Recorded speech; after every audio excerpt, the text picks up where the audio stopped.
Det næste indslag handler om at give sin bil det glatte lag.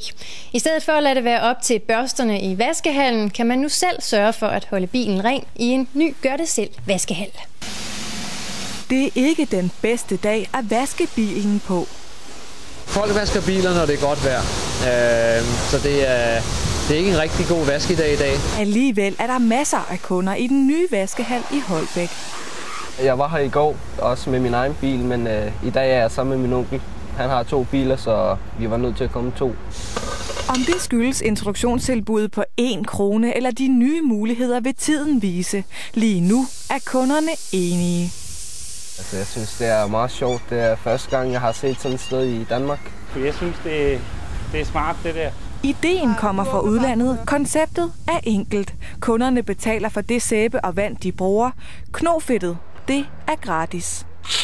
Her, der kan du bare køre ind. Hvad tager de 4 gange eller 3 eller sådan noget, ikke? Det er jo rart. Det er meget godt, fordi man får selv lov til at vaske sin bil. Og man kan ikke være utilfreds med vasken, fordi det er en selv, der gør det. Når introduktionstilbuddet hører op, kommer en bilvask til at koste i omegnen af en 50'er. Og så er der noget i vandet, eller rettere sagt noget, der ikke er i vandet, der lokker kunderne til. Man skyller bilen af med det pletfri vand, så bilen den simpelthen bare skal lufttørre, og der kommer ikke nogen pletter på ens bil bagefter, så der kommer ikke nogen kalklinger af på bilen. Vaskeanlægget bruger mindre vand end de traditionelle anlæg, og det beskidte vand bliver renset, så miljøet skånes. Og så er fordelene til at få øje på, også for ejerne. Det er ikke bare lidt et udtryk for dovenskab, kan man sige. Det er jo kunderne, der skal gøre alt arbejdet. Jamen, det vil jeg nu ikke sige.